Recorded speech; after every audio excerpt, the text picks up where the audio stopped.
How you going, boys? Highbridge back with another patch rundown. This is going to be patch 25.09, which is also the new season for Split 15.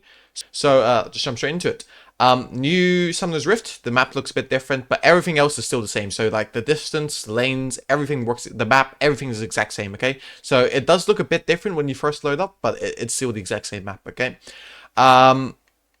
New change to bounties. Pretty much to summarize this, is a lot. This is a lot of words here. Pretty much what it is it's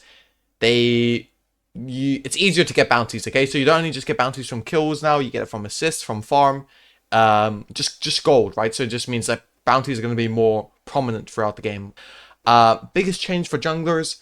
How the new Void Epic monsters interact. Okay, so first big change is, if you see here, the grubs now only spawn once at 8 minutes, and if you kill all 3 of them, you get the 1 Voidling which comes and hits the turret. So you used to get 1 Voidling if you killed 4, and 2 Voidlings if you killed 6. Now if you kill all 3, you get the 1 Voidling.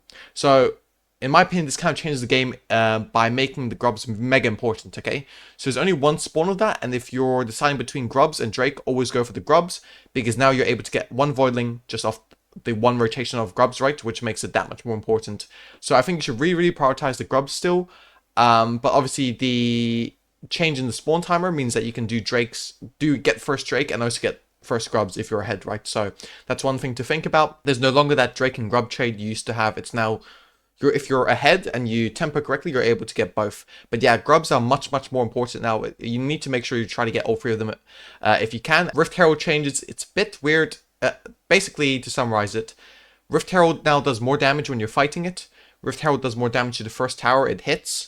Rift Herald does less damage to the second tower, third tower it hits. And if you miss the Rift Herald can auto cast to try to hit that tower for you now. So it's a bit of a weird change. I'm not sure how I feel about it. I think it doesn't really change the importance of Rift Herald that much. Obviously, it's great. It's a great objective to have, but I don't think it's like a necessary objective that to progress the game forward. I don't think these changes make it that. Now onto champion changes. Guys, I know you're going to be upset, guys, but Gwen got nerfed, guys. Like, the champion is low-key gutted in jungle. Like, the E nerf is not that big of a deal in my opinion. Like, the monster damage cap, 5% less AP, sure, that's not too bad. Armor growth, this is a bit annoying. You guys might be like, oh, it's only 4.9. It's only 0.3. That doesn't change much.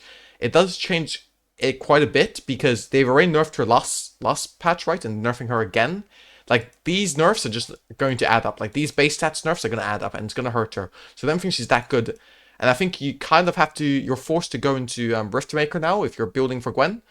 Second item, which is kind of annoying. But the biggest change here is definitely the Q nerf. Like, you can see here, the AP scaling is reduced by 15%, right? And the damage per snip is reduced by 3% AP scaling, which is absolutely massive. It's going to take away a large portion of her damage away, and I just feel like she's not that good of a jungler anymore. We'll talk about where she fits into the meta in a second, but it's definitely a massive change here. The second change that I think is very important that people are going to overlook. Okay, the only person you'll hear talking about this is me, because I think Morgana jungle is going to be a lot stronger. So previously, Morgana jungle's biggest weakness was her mobility, her inability to get ganks. Okay. And right now, what this change to her ult does, this E changes whatever, I don't think it matters a lot. But what this ult change does is it allows her to get, like, her ult now means she actually has somewhat of a gank potential. Like, this might look like very little movement speed, right? But this 10% is a lot in the early game. Like, this is going to be completely massive. It changes a lot of her dynamics with before, where she was kind of like an AFK farming champion. Now she's, like, able to get ganks, right? Just that little bit more mobility is going to help her a lot, and I can definitely see her being prominent in the meta against champions like Skarner, against champions like Viego, champions like what's the one, Skarner, Viego, and Vi is what I was thinking, right? Vi, she's going to be very good into Vi and Skarner especially. Okay, so if you see these 2 champions that are going to be S tier, A tier champions, you should try to pick Morgana into them. I think it's going to be very strong. It used to be strong already, but now it's going to be even more strong. The Fury nerfs. These nerfs aren't that big, but coupled with the nerfs from last patch, it is kind of annoying. But just trying to explain the nerfs a little bit. Like, this nerf, in my opinion, doesn't do much, because when you're playing the Fury, when you're skirmishing, you really can only use use your W once. Like, it's so long cooldown that doesn't matter if they add another 4 seconds to it, because you could have only used it once before anyway, right? Like, you're never gonna get through 2 cycles of your W. You're only gonna be able to W once per fight, right? So it doesn't really change the skirmishing part. What does change though is your clear speed, because now you can W less often throughout the full clear. So that's definitely gonna hurt Neferi in that sense, right? The E nerf here, reducing 10% bonus AD, that does not matter. Like, honestly, I don't think this matters at all. Like, this is not going to change anything. But yeah, and coupled with the nerfs from last patch, I think it's a bit annoying, because these do add up, right? Like, same as Gwen. Gwen obviously got bigger nerfs this patch, but it just adds up a little bit. This is a tier list we had from before. These are not in order, by the way. Jesus, these are not in order, but not left to right does not matter for this tier list, at least for S tier. And the other tiers, it does matter. I do think, I mean, I'll just fix it up real quick here. Talon's going to be first, right? I think Nunu's going to be second. Foley, Belvuth, yeah, this is pretty good. This is a pretty good tier list, actually. I'll put this here. I think the biggest change here, right, is obviously Gwen. I think Gwen is going to be in B tier. Like, she's just not going to be strong right now. She's still going to be strong late game, but I think she's going to be, like, the reward is way too little now to pick her for jungle. Unless you're a Gwen main, or you have a very good angle for Gwen. Like, for example, if you're against, like a very, what's we call it? Like enemy team has Varus, Varus, Varus Ivor and something like that, where you've got like 2 very good matchups, you can pick Gwen then. Otherwise, I don't really think she's that good.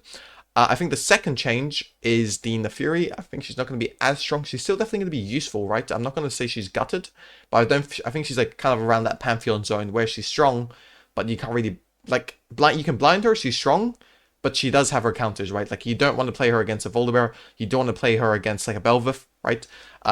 But you can still definitely blind her, and she's still going to be strong, but she's not going to be as strong. She's definitely not broken like she used to be.